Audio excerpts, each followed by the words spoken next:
What if the very thing you are trying to escape is the doorway to your freedom? Imagine waking up one day and realizing that criticism no longer shakes you, rejection no longer defines you, and betrayal no longer destroys your sense of self. Not because you've become cold or indifferent, but because you've become internally solid. Most people secretly wish for this. To be unshakable. To move through life untouched by the emotional storms created by others. To stop feeling that quiet ache that lingers beneath forced smiles and composed responses. Maybe you are tired. Tired of trying to maintain strength all the time. Tired of being the composed one. Tired of replaying conversations in your head and wondering why certain words cut so deeply. You pretend you're fine, but inside something feels fragile. Here is the truth that few dare to say. As long as you are trying to avoid pain, pain owns you. The more you attempt to numb yourself, to protect yourself, to build emotional armor, the more sensitive you actually become. Avoidance does not eliminate suffering, it amplifies it. What you resist doesn't disappear, it waits. Most people believe their pain comes from the outside. From what someone said, from how someone acted, from what someone failed to do. But the external world is only the trigger. The real wound is internal. The renowned psychiatrist Carl Jung once suggested that we are shaped not by events themselves, but by the meaning we assign to them. That meaning is born in the depths of our unconscious. You think it's the rejection that hurts. But what if it's the old belief of "I'm not enough" that's being activated? You think it's the betrayal that destroys you. But what if it's an ancient fear of abandonment resurfacing? You think it's the criticism that angests you. But what if it's a hidden insecurity being exposed? What truly hurts is not the event. It is the echo inside you. This is difficult to accept because it challenges the comforting idea that the world is responsible for your suffering. It suggests something far more uncomfortable, that your pain persists because parts of you remain unseen, unexamined, and unintegrated. You learned early in life that certain emotions were unacceptable. Maybe you were taught that crying is weakness, that anger is dangerous, that vulnerability invites harm. So you buried them. You created a version of yourself that appeared strong, controlled, capable. But buried emotions do not die. They become shadows. Jung described the shadow as the parts of ourselves we reject or suppress. These hidden aspects do not disappear simply because we ignore them. Instead, they influence our reactions from behind the scenes. Until you make the unconscious conscious, it will direct your life and you will call it fate. Think about your patterns. The relationships that look different, but feel the same. The arguments that repeat. The triggers that seem disproportionate. The fears that appear when everything is going well. This is not bad luck. This is your unconscious asking to be acknowledged. You may believe you are in control of your life. But if you are constantly reacting without understanding why, you are not choosing, you are being driven. True strength is not about suppressing emotion, it is about understanding it. Many people attempt to protect themselves by becoming emotionally distant. They say, "I don't care anymore." They convince themselves they don't need anyone. They create distance to avoid disappointment. But indifference is not resilience. It is fear disguised as strength. Real emotional power comes from integration. It comes from facing the parts of yourself you would rather hide. It comes from saying, "Yes, I am insecure sometimes. Yes, I fear rejection. Yes, I crave validation," and instead of condemning these parts, you accept them. When you accept what is within you, others lose the power to weaponize it. If you already know you have insecurities, criticism cannot devastate you. If you've acknowledged your fear of abandonment, someone leaving does not shatter your identity. If you've confronted your anger, it no longer erupts uncontrollably. The journey Jung called individuation is not about becoming perfect. It is about becoming whole.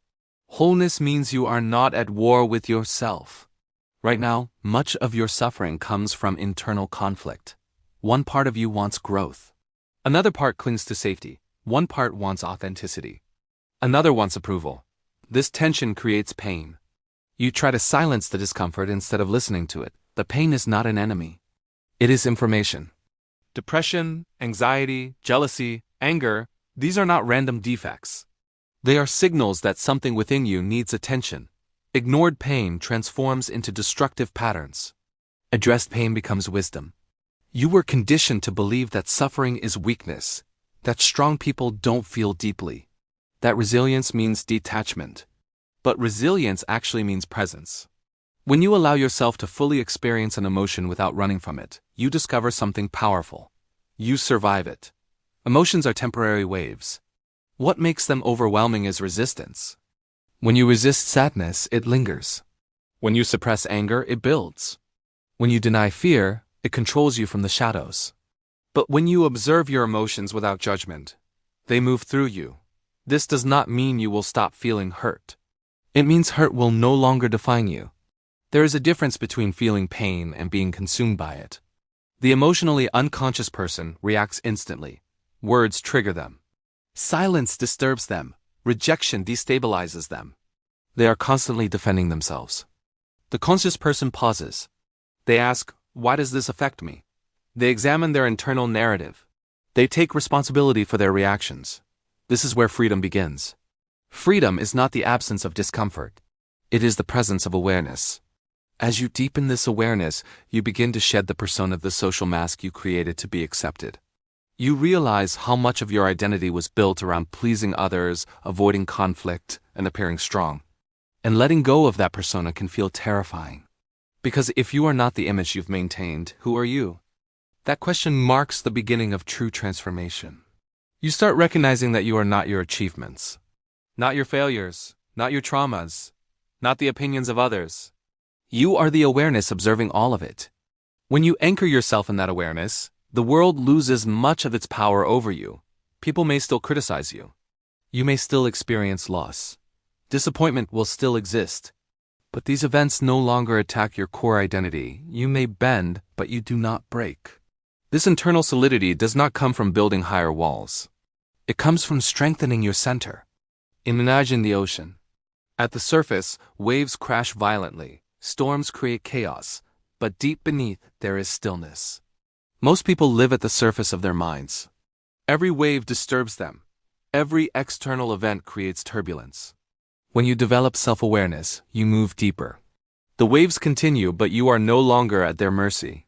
However, this journey is not comfortable. Awareness demands honesty. It requires you to confront beliefs you've held for years. It asks you to examine your role in your suffering. It is easier to blame others. It is harder to ask, what in me is being triggered? Yet that question is transformative. Because once you understand your triggers, they lose their element of surprise. Once you understand your patterns, you can change them. Once you understand your wounds, you can heal them. And healing does not mean erasing pain. It means integrating it into your story without letting it control your present. This process may feel lonely at times.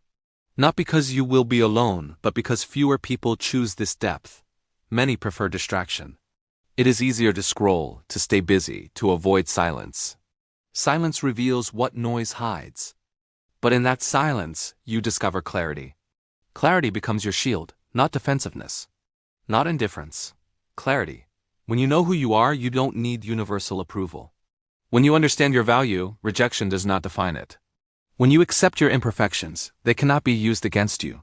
You stop fighting the world and start understanding yourself. And here is the paradox. The moment you stop trying to become untouchable, you actually become stronger.